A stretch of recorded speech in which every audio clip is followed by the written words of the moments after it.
Good day everyone and welcome to today's lesson. Today we're looking at visual literacy again, but we're going to do a little more practical work for part 2. I'm Mrs. Swart and I'll be taking you through this lesson today. Just a reminder of what cartoons are. We know they're there, they want to make us laugh, or they want to comment on current events or tell stories, but there's usually a message in there. So there's an intention for this specific cartoon or comic strip. What I want to remind you of is certain things that we look at. We can look at the characters, we can look at their body language, their facial expressions, setting, that is where this place is, that the events are happening, and we can look at speech or thought bubbles. And in this case today we're going to look at one of the cartoons that has a caption. It's written as a caption instead of a speech bubble, but it indicates who is speaking. There's punctuation involved, movement, language. We think of the font and the frames, and then stereotyping or generalizing, where we expect a certain look about someone. We expect a teacher to look a certain way, and we expect a doctor to look a certain way. But I'd like to first of all look at one of our Dennis the Menace cartoons. This one, you'll see at the bottom there, it says to you, I think my babysitter will do it for free next time. She said no amount of money would bring her back.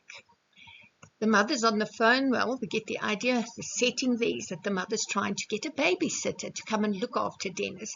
And by Dennis's expression, we can see that he doesn't understand what the babysitter said, what the actual meaning is that the babysitter meant. The babysitter said, I'll never look after that child again. No amount of money will bring me back. And he's got the idea, that means she'll look after me for free. So there we have this misconception that sometimes comes into play, where we find that instead of understanding correctly that's what has been said, it often happens that the person doesn't interpret the message correctly, or they twist the message. We find ambiguity sometimes in these messages. So it's very interesting to see the sort of things that can happen.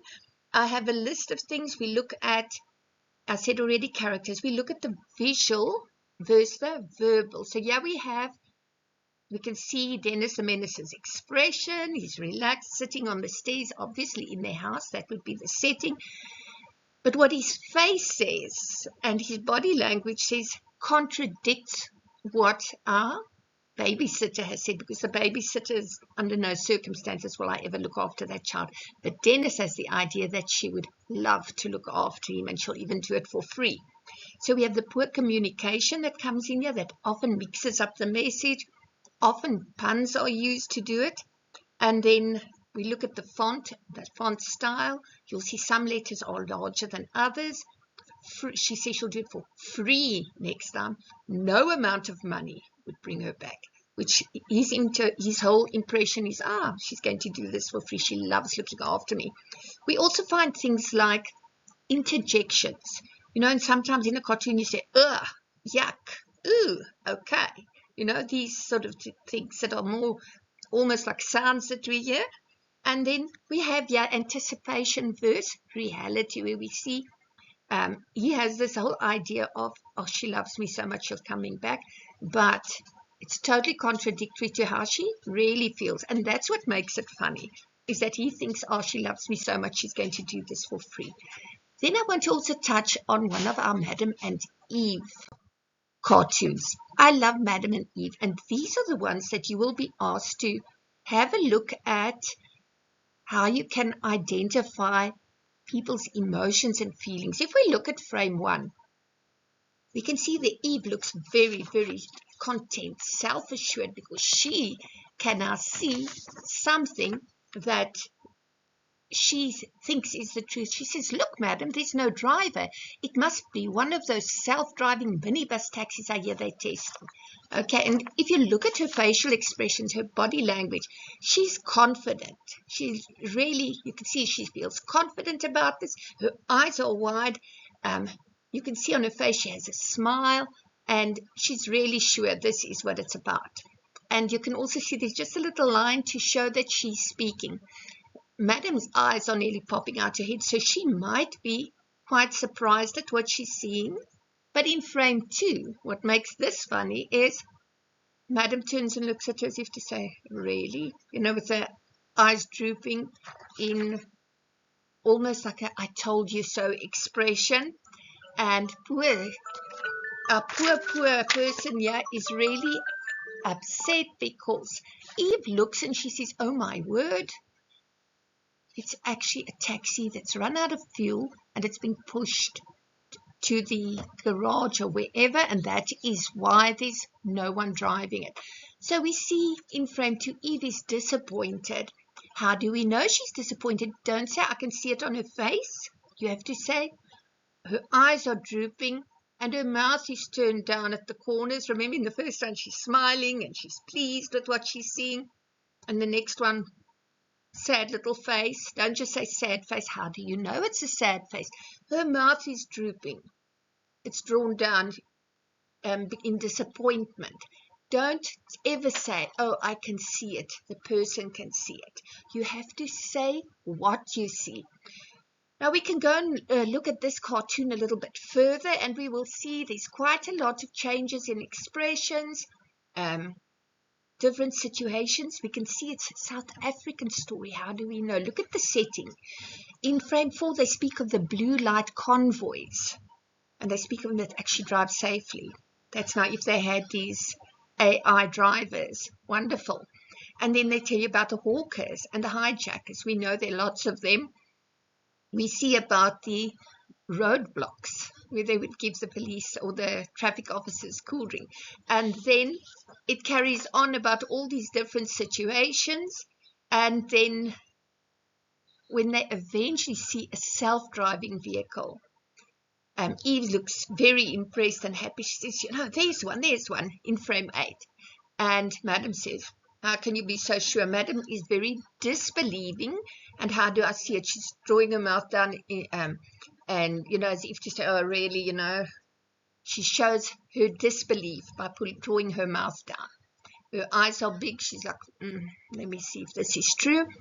And then Eve comes with the punchline. There are 2 reasons. 1, there's no one behind the steering wheel.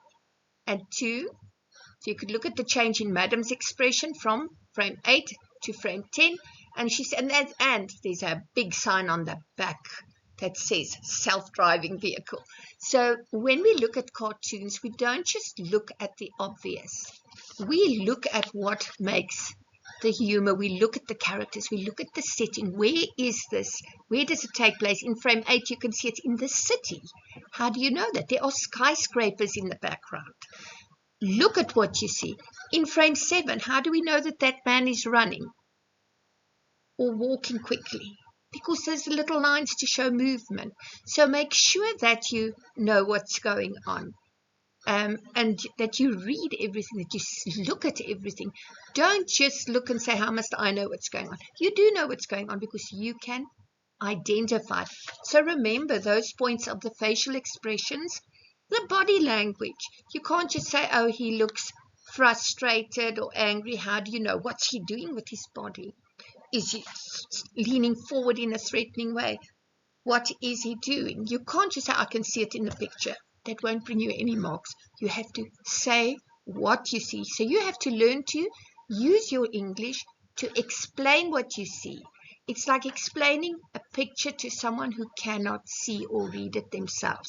So you're going to tell them to assist them. You're going to look at the language. You're going to look at the frames. And a reminder, if they ask you to take your frame 1 and compare it to frame 2, and they're speaking about, say, as I did of Eve, then you say frame 1, and then you explain what you see of Eve's expression telling you and how you identified it, and then in frame 2, what you see and how you identified it, and then usually there's going to be where you have to compare the 2 and say, so you can see she is very self-assured in the first frame and very disappointed in the second frame. But look at which frames they give you. And if they ask you for 3 or more frames, you're going to say frame number 3. and discuss it. Frame number 4, frame number 5, whichever you are asked, be very careful. Make sure that you address everything you have to. And then you're going to get your quiz afterwards. It's going to be a lot to do with what's being discussed here. And I'd like to wish you good luck with that, because I know it will go well. Thank you so much and have a wonderful day.